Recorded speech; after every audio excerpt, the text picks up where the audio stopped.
Hello dear friends, कैसे हैं आप सब। आज मैं लेकर आई हूँ आपके लिए atoms and molecules chapter number 1 in chemistry for class 9th by mind blowing world channel. तो चलिए शुरू करते हैं अपना आज का टॉपिक। देखो फ्रेंड्स, सबसे पहले ये देखो, ये एक पेन है, ये एक पेन है, ये कुछ स्पेस ऑक्यूपाई कर रहा है ना अर्थ पे, ये कुछ स्पेस ऑक्यूपाई कर रहा है ना, तो हम इसको क्या बोल देंगे, मैटर। ये मैटर है क्योंकि ये पेन स्पेस ऑक्यूपाई कर रहा है अर्थ पे।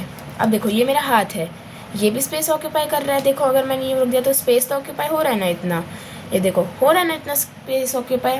तो ये क्या है, मैटर। मैटर 3 फॉर्म में हो सकते हैं। वो कौन कौन सी फॉर्म्स होती हैं, solid, liquid and gas. Solid कौन से होते हैं, जिसमें पार्टिकल्स मूव ही नहीं हो सकते, ठीक है। और लिक्विड कौन से होते हैं, जिसमें पार्टिकल्स थोड़े थोड़े मूव करते हैं। और गैसेस जो जिसमें मतलब कि वो मूव ही करते रहते हैं, उसमें थोड़े ही पार्टिकल्स होते हैं। क्या होते हैं ये पार्टिकल्स, मैंने क्या बताया अभी, पार्टिकल्स होते हैं, ठीक है। उन्हीं छोटे छोटे पार्टिकल्स को हम क्या बोलते हैं, एटम।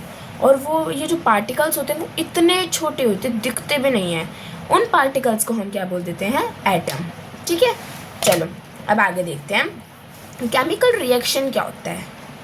केमिकल रिएक्शन देखो, मैंने आपके लिए हिंदी में भी लिखा हुआ है, ठीक है। अब देखो, अ chemical reaction is a process. ये सबसे मेन लाइन है। जो केमिकल रिएक्शन क्या है, एक प्रोसेस है इन which one or more substances called reactants. इन सब्सटेंसेस को क्या बोलते हैं, reactants, are converted into new substance.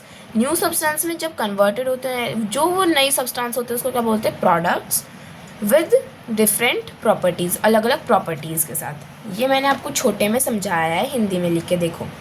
जब कोई नई चीज़ बनती है तो उसे क्या कहते हैं, केमिकल रिएक्शन। जैसे देखो, hydrogen plus oxygen is equals to H2O। देखो हाइड्रोजन क्या, देखो F, ये H2O क्या होता है, क्या होता है, ये वाटर, ठीक है, वाटर होता है। अब ये किन किन से बना है, H2 और O से। H क्या होता है, हाइड्रोजन, और O क्या होता है, ऑक्सीजन। ये कि किससे बना है, hydrogen plus oxygen is equals to water. ये देखो, ये क्या हो गया यहाँ पे, रिएक्टेंट हो गया, और ये क्या हो गया यहाँ पे, प्रोडक्ट हो गया। रिएक्टेंट मैंने आपको क्या बताया था, जब एक से ज़्यादा चीज़ आपस में रिएक्ट होती है। इसमें रिएक्ट तो हो रही है ना, ये देखो हाइड्रोजन और ऑक्सीजन आपस में रिएक्ट होकर वाटर बना रही है, तो ये रिएक्ट तो हो रही है ना आपस में, उसको बोलेंगे हम रिएक्टेंट्स। और जो चीज़ हमें बना के वो दे रही हैं, उसको हम क्या बोलेंगे, प्रोडक्ट, ठीक है। अब देखो आगे, जो दो चीज़ जो आपस में रिएक्ट करती हैं उसको क्या बोलते हैं हम, रिएक्टेंट। और फिर जो चीज़ बनी उस रिएक्शन से, उसे हम क्या बोलेंगे, प्रोडक्ट। जैसे देखो, मीथेन प्लस ऑक्सीजन, ये क्या बनना है, कार्बन डाइऑक्साइड प्लस H2O, ठीक है। ये जो एरो के इधर वाला होगा ये हमेशा प्रोडक्ट होगा, और एरो के इधर वाला हमेशा रिएक्टेंट होगा। चलो अब नेक्स्ट देखते हैं अपना। चलो अब हम आएगा अपना laws of conservation of mass. ये लॉज किसने दिए थे, एंटन एल लाजर, ठीक है, एंटन एल लावजर, ठीक है। देखो अब इन्होंने क्या बोला था, ये देखो, mass can neither be created nor be destroyed due to any chemical reaction. जो मास होता है, ना ही तो वो किसी केमिकल रिएक्शन से बनाया जा सकता, सॉरी हाँ, ना तो वो किसी चीज़ से बनाया जा सकता, किसी भी केमिकल रिएक्शन से, ना ही तो वो बनाया जा सकता है। क्या नहीं बनाया जा सकता, मास नहीं बनाया जा सकता, ठीक है। Mass can neither be created nor be destroyed, ठीक है। अब देखो, due to any chemical reaction, किसी भी केमिकल रिएक्शन के चलते ना ही तो हम मास को बना सकते हैं और ना ही हम मास को डिस्ट्रॉय कर सकते हैं। अब देखो, जो टोटल मास होता है ना रिएक्टेंट का, रिएक्टेंट जो आपस में, जो चीज़ें आपस में रिएक्ट करती हैं, is equals to total mass of the product, जो फिर टोटल मास होता है प्रोडक्ट का। अब देखो, there is no change in the mass during a chemical reaction, इस केमिकल रिएक्शन में कोई चेंज नहीं है मास का। अब कैसे, देखो जैसे मैंने एग्जांपल लिया है वही वाटर का, देखो ये क्या हो गया, रिएक्टेंट्स हो गए और ये प्रोडक्ट, जैसे मैंने अभी आपको बताया था ये रिएक्टेंट और ये प्रोडक्ट। अब ये देखो, ये अगर मान लो मैंने हाइड्रोजन ली, हाइड्रोजन और ऑक्सीजन, मैंने इन दोनों के आयंस कितने लिए, 18 ग्राम लिए, कितने लिए 18 ग्राम, तो जो इससे पानी बनेगा ना वो भी 18 ग्राम ही बनेगा। यूँ नहीं है अगर मैंने जितना अगर सब्जी में छोंक लगाया है तो उससे ज़्यादा सब्जी बन जाएगी, ऐसा कुछ नहीं होता। जितनी आप क्वांटिटी डालोगे सब्जी की उतनी ही सब्जी बनेगी, ठीक है। देखो जैसे मैंने हाइड्रोजन और ऑक्सीजन का 18 ग्राम आयंस लिए तो वाटर कितना बनेगा, 18 ग्राम ही बनेगा, ठीक है। ये क्या ये कौन सी प्रॉपर्टी होती है, law of conservation of mass, ये कौन सा लॉ है, लॉ, ठीक है, लॉ ऑफ कंजर्वेशन ऑफ मास बोलते हैं इसको। अब इसकी एग्जैक्ट डेफिनेशन होगी ये, matter is neither created not destroyed by a chemical reaction और फिजिकल चेंजेस, किसी भी फिजिकल चेंजेस के द्वारा, किसी भी केमिकल रिएक्शन के द्वारा ना ही तो मैटर में कोई कुछ बना सकते हैं हम, ना ही उसको नष्ट कर सकते हैं यानी डिस्ट्रॉय कर सकते हैं। अब देखो, अब एक क्वेश्चन बनता है ये, if 10 gram of calcium reacts with 17 gram of chlorine, what is the mass of calcium chloride formed. अब ये देखो, कैल्शियम और क्लोरीन का बताया मैं यहाँ पे, देखो कैल्शियम और क्लोरीन का बताया ना, तो ये देखो कैल्शियम और प्लस क्लोरीन, कैल्शियम कितना लिया है हमने 10 ग्राम और 17 ग्राम क्या लिया है क्लोरीन, तो इसको प्लस करेंगे 27 आ गया। तो कैल्शियम क्लोरेट हमें फाइंड करना है, अगर ये भी वही है 27 ग्राम तो ये भी ऑब्वियसली 27 ग्राम ही होगा, ठीक है। तो इसमें क्या ऑप्शन है, option number A is the right answer, ठीक है। अब देखते हैं अगला अपना, इतना आ गया ना आप सभी को समझ, चलिए अगला देखते हैं। एक और क्वेश्चन लिया है मैंने आपके लिए, अब देखो, in a reaction A plus B, ये क्वेश्चन ज़रूर आएगा एग्ज़ाम में, ये हर बार आता है एग्ज़ाम में, ठीक है। In a reaction A plus B, अब आपको इसमें यूँ नहीं दिया है कि एक पर्टिकुलर एलिमेंट का नाम नहीं दिया है आपको इसमें, ठीक है, तो आपको A प्लस बी वैल्यूज़ दे दिए हैं, ठीक है। अब देखो, in a reaction A plus B क्या बनाते हैं, ये A प्लस बी तो हो गए रिएक्टेंट और C D फॉर्म करते हैं, वो C D क्या हो गया प्रोडक्ट। A तो 5 ग्राम है, B 10 ग्राम है, D 8 ग्राम है, तो what is the value of C, C क्या होगा। अब देखो A प्लस बी तो कितना हो गया, A कितना है 5 और B कितना है 10, ठीक है, और ये D कितना है 8 ग्राम, कितना है D 8 ग्राम, तो TMP मतलब ये देखो TMP मतलब टोटल मास प्रेजेंट, कितना मास होगा, इसको हम प्लस कर देंगे तो 15 ग्राम आ जाएगा ना, ठीक है। और अब देखो टोटल मास इसका क्या होगा 15, अगर इसका भी 15 है तो इसका भी 15 होगा। ये कौन सी वो है आपका law, law of conservation of mass, ये भी क्वेश्चन अराइज होता है इससे, ठीक है, लॉ ऑफ कंजर्वेशन ऑफ मास, इसको LCM भी बोल देते हैं। अब देखो, अब हमें C का निकालना था तो क्या करेंगे, 15 माइनस 8 कितना हो गया 7 ग्राम, तो क्या निकलाया C की वैल्यू अपनी निकल आई, ठीक है। अब देखते हैं नेक्स्ट, अब दूसरा लॉ आता है, इसमें दो ही लॉ हैं, वो दूसरा लॉ क्या है, लॉ ऑफ डेफिनेट प्रोपोर्शन, ये किसने दिया था, प्राउस्ट ने दिया था, गिवन बाय प्राउस्ट। इन्होंने क्या कहा था, अब देखो इन्होंने कहा था कंपाउंड, चलो पहले तो कंपाउंड समझते हैं। कंपाउंड क्या होता है, एलिमेंट्स का कंबाइन होना, जो एलिमेंट्स होते हैं उसका कंबाइन होना, उसको क्या बोलते हैं कंपाउंड। दो से ज़्यादा एलिमेंट्स का कंबाइन होना वो क्या कहलाता है कंपाउंड, जैसे कि H2 वाटर होता है, तो ये किस किस पार्टिकल से बना है, H2 से बना है, और ऑक्सीजन, हाइड्रोजन और ऑक्सीजन क्या बनाते हैं, मिलके वाटर बनाते हैं, ठीक है। अब देखो, in the chemical substance the elements are always present in a definite proportion by mass, ये क्या है बाय मास, इसमें लिखना ज़रूरी है। In a chemical substance the elements are always present, जो एक केमिकल सब्सटेंस होती है ना उसमें एलिमेंट्स हमेशा होगा, किसमें, सिर्फ डेफिनेट प्रोपोर्शन में, ठीक है। अब देखो, कंपाउंड को बनाने के लिए जब दो से ज़्यादा एलिमेंट्स कंबाइन होते हैं वो हमेशा एक फिक्स्ड रेशियो में होते हैं। अब देखो कंपाउंड क्या होता है, मैंने अभी आपको बताया, जो दो चीज़ें आपस में मिलके बनाती हैं वो कंपाउंड हो गया। कंपाउंड को बनाने के लिए जब दो से ज़्यादा एलिमेंट्स जो होते हैं, दो से ज़्यादा एलिमेंट्स जो होते हैं जब वो कंबाइन होते हैं तो हमेशा एक ही रेशियो आएगी उसकी, ठीक है।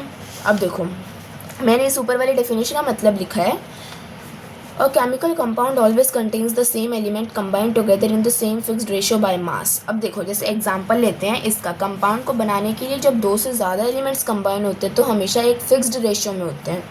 देखो वाटर का फॉर्मूला क्या होता है, H2O, रेशियो का साइन होता है ये ऐसे 2 डॉट्स, ये क्या है, किसका साइन होता है, रेशियो का, सिर्फ इतना, ठीक है। अब देखो हाइड्रोजन रेशियो ऑक्सीजन, देखो 1:8 होगा बाय मास एवरीवेयर, हर बार इसकी जो वैल्यू होगी ना वो 1:8 ही होगी। ये 1:8 कैसे पता लगी, ये पता लगी कि एक मशीन से, ठीक है। अब देखो आप कहीं से भी पानी ले लो, ओशन वाटर ले लो, कहीं से भी पानी क्यों ना ले लो आप, जो उसकी रेशियो होगी वो एक ही होगी। देखो और कहीं मैंने लिया समुद्र का पानी ले लिया, इसमें कोई नहर का पानी ले लिया और मैंने बारिश का पानी भी ले लिया, उसकी हमेशा सेम ही रेशियो होगी। ये कौन सा लॉ कहता है, लॉ ऑफ डेफिनेट प्रोपोर्शन, ठीक है। अब अगला देखते हैं, क्वेश्चन है ये, ठीक है आपका, इन H2O the ratio by mass of hydrogen to oxygen is approximately। अब भी इससे पहले वाले में क्या बताया था, ये देखो इससे पहला ये एग्जांपल है ना, 1:8 हाइड्रोजन और ऑक्सीजन की कितनी होती है, अप्रॉक्सीमेटली मशीन से निकाली गई है 1:8, 8:1 नहीं होगा, 1:8 ही आंसर होगा इसका, ठीक है। अब देखो अब आती है कुछ एटॉमिक थ्योरीज, ठीक है, वो किसने दी थी, एक साइंटिस्ट ने, उसका क्या नाम था, डाल्टन्स एटॉमिक थ्योरी, ठीक है, डाल्टन्स एटॉमिक थ्योरी। तो उन्होंने क्या दिया था, उन्होंने कौन कौन सी एटॉमिक थ्योरी दी थी, अभी देखो अभी पढ़ते हैं। पहले तो थोड़ा डाल्टन्स के बारे में पढ़ लेते हैं कि डाल्टन जो साइंटिस्ट था वो था क्या, ठीक है। John Dalton and English scientist,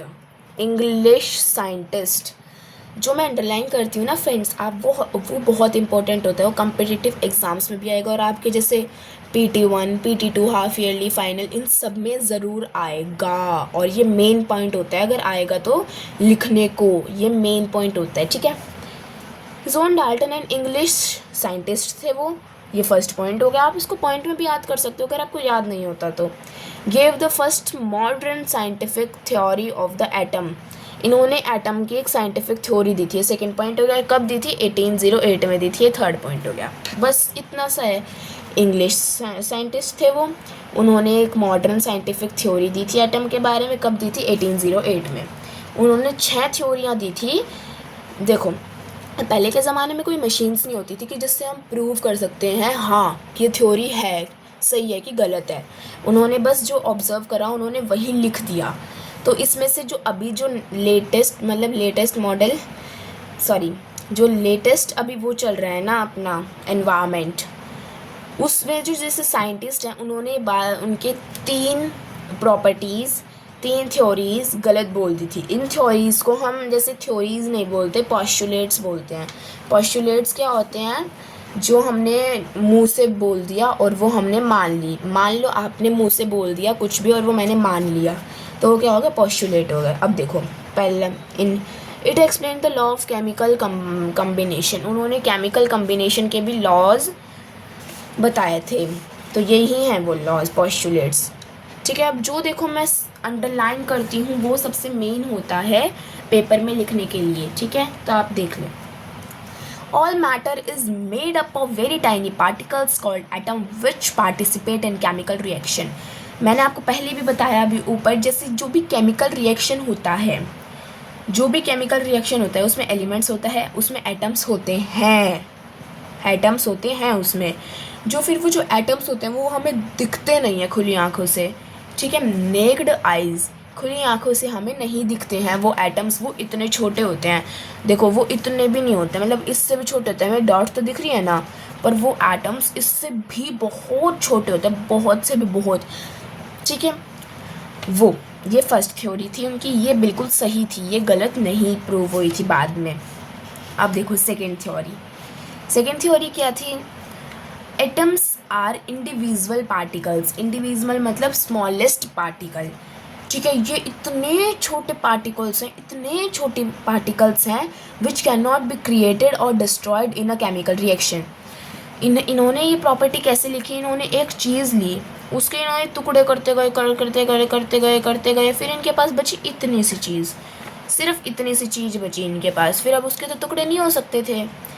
ठीक है, ये थ्योरी बोलती है, ये पोस्टुलेट बोलते हैं। अब देखो, atoms are smallest particles, individual मतलब स्मॉलेस्ट पार्टिकल होते हैं, वो ना ही तो हम बना सकते हैं और ना ही हम उन्हें नष्ट कर सकते हैं, डिस्ट्रॉय कर सकते हैं इन अ केमिकल रिएक्शन, एक केमिकल रिएक्शन के अंदर।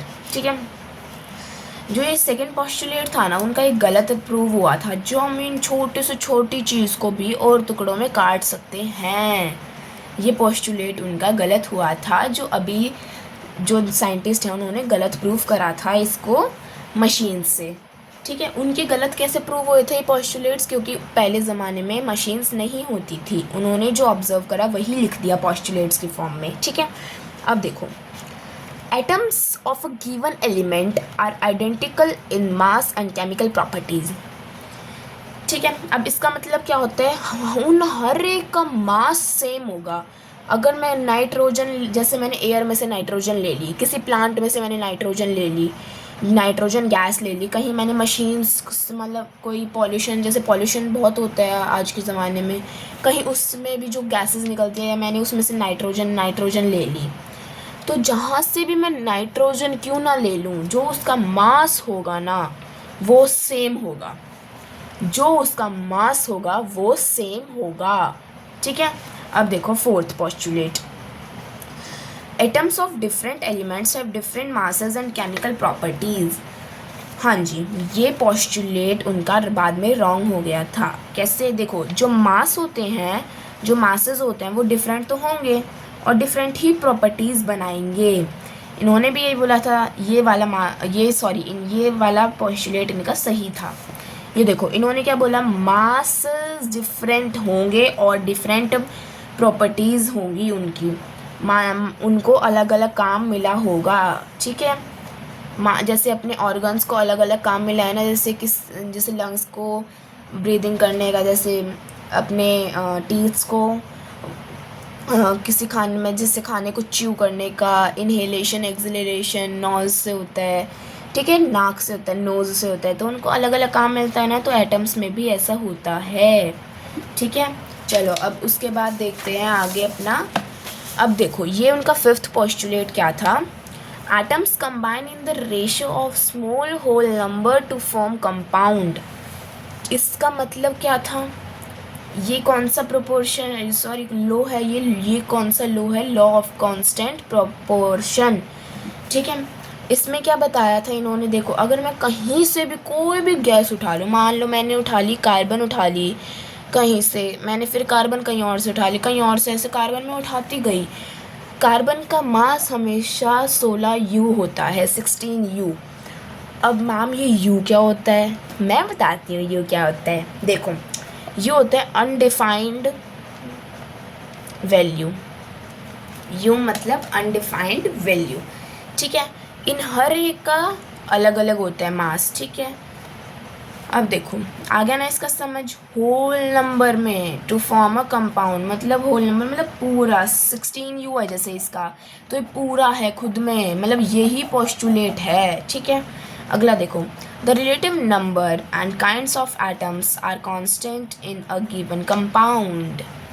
हाँ जी, ये बिल्कुल सही पोस्टुलेट है। इसका मतलब क्या है, जो भी, जैसे देखो, एटम्स जो होते हैं वो कांस्टेंट हैं हर एक कंपाउंड में, जो एटम्स होते हैं वो हमेशा कांस्टेंट होते हैं हर एक कंपाउंड में, हमेशा उन रिलेटिव नंबर्स के। रिलेटिव नंबर्स क्या होता है, रिलेटिव नंबर्स जैसे इनको 16U दे रखा है, कार्बन का 16U है, हाइड्रोजन का 1U है, ऐसे इनको डिफरेंट इनकी नंबर्स, एटॉमिक मास दे रखे हैं। ठीक है, ये मासेस भी इनके डिफरेंट होते हैं, पर जो, अगर मान लो मैं केमिकल रिएक्शन कर रही हूँ, उसमें वही मास चाहिएगा मेरे को, वही वाला मास चाहिएगा। जैसे हाँ, जो क्या कार्बन है वो 16U भी होता है, वो 14U भी होता है, तो मेरे को 16U कंफर्टेबल नहीं लग रहा। पहले तो 16U ही मानते थे, पर वो 16U से काम थोड़ा लेट होता था तो उन्होंने काम ये छोड़ दिया, फिर 14U अपनाने लगे। वो 14U यानी कार्बन की दूसरी फॉर्म अपनाने लग गए, जिससे काम आसान हो गया। तो इसका क्या था, सिर्फ रिलेटिव नंबर यानी जो रिलेट करते हैं नंबर, ठीक है। तो thank you everyone.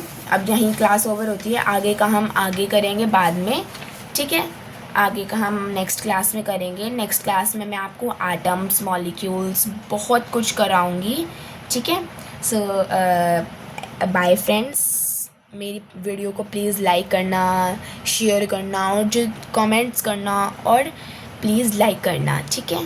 Thank you and have a wonderful day ahead. अगर आप ऐसे वीडियोस लाइक करोगे तो मुझे से कॉन्फिडेंस आता है कि हाँ भाई और वीडियोस बनानी है, ठीक है। So please like my channel. Thank you and have a wonderful and great day ahead.